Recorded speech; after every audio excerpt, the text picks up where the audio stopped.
when this sortie thing came into the game, they were talking about it, hyping it up as far as, oh, this is gonna be end game. When you do sorties, you do 3 missions. One will be more difficult than the last one. Okay. Do the first mission, do the second mission, do the third mission. But if you notice, I was like, level 50, level 60, that is like 65, 80, then 80 to 100 on the last mission. Normally, it could be like an assassination, or you could probably do a defense, or it could be a survival. Third mission could be anything it wants. But they said end game, but yet when you see level 100, and I was telling people to clan about this, like, yo, guys, they said sorties were end game, but here we go, we see level 100. It's like, as far as what, the last mission? Yeah, but level 100 in sorties is not really strong, because you could go into avoid survival, run into a level 100 guy, and take him out. All right.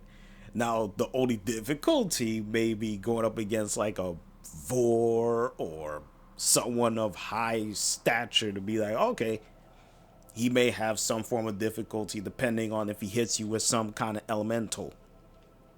As you see, as far as with this one that I had to do, but hell, this one is enemy elemental enhancement. Whatever. Even back then when this was first introduced, it wasn't difficult. And when you look at the reward pool, I was like, okay. Now we're onto something here, because when you do this every day, but you could obviously do sorties 2 times in one day if you know how to play it right. You could maximize your chances of getting the highest reward. So we were looking at this, and I told a number of people when I be running into matches, running into certain games, it's like, yo, that legendary core right there. Because season 1, it was like small. It's not like how it is now. Riven mod wasn't around. Kuva, that came a little bit later, and of course the Xless Warframe adapter that came later. So we had Sculpture, Endo, we had Kuva, 3-day booster, Forma, Catalyst, and Reactor. Then we see Legendary Core, but this was like straight up gold. Like the wording was straight gold. It was like, damn, we want to get that Legendary Core, man. It was like, woo, because the Legendary Core, when you use it, it maxes out your mod, and it costs you nothing. That's what made it so good, and it was extremely rare.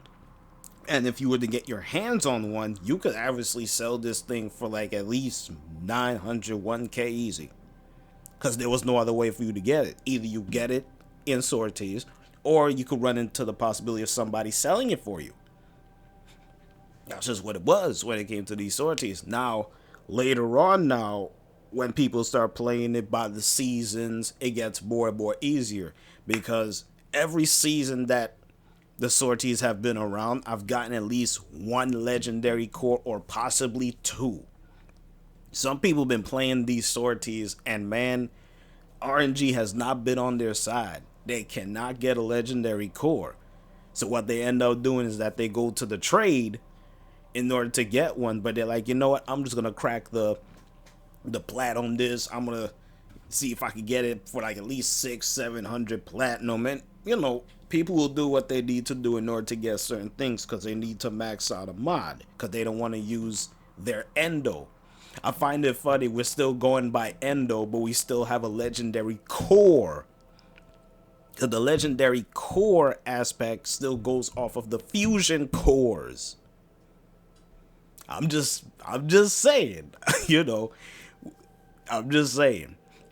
But when these things came into the game, I was kind of, you might also say, on the fence about it when it came to these sorties. But I was like, you know, level 100, that's the best you could come up with as far as with the sorties.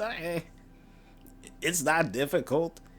The only reason why people do it is because of the rewards, and the only reward worth getting is a legendary core. Now, if you're a new player, you look at that 3-day booster, like, yo, get that 3-day booster, man.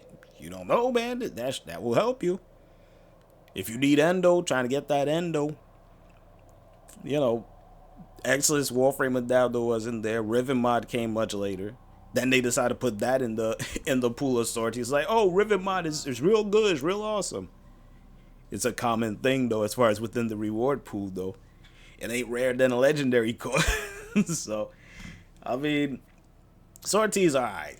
Sorties alright, but I mean, as far as with me, man, just remembering how sorties were compared to where it is now, it's just another thing to play with. If you want to try a legendary core from it, fine, by all means, go right ahead. Um, as far as with the sculptures, I mean, hey, I had my period where I had the most sculptures in the game. I didn't bother freaking selling the sculptures for endo and all that because it was all about ship swag. That's just what it was with the sculptures, about ship swag.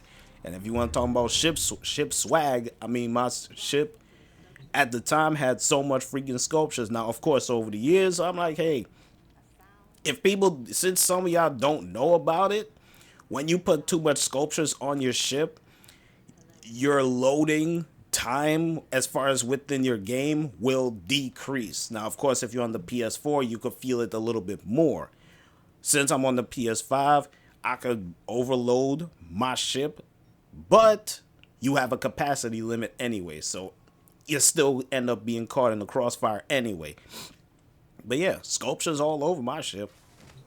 This was what all the rage was with the sorties. Get the sculpture, put it on your ship.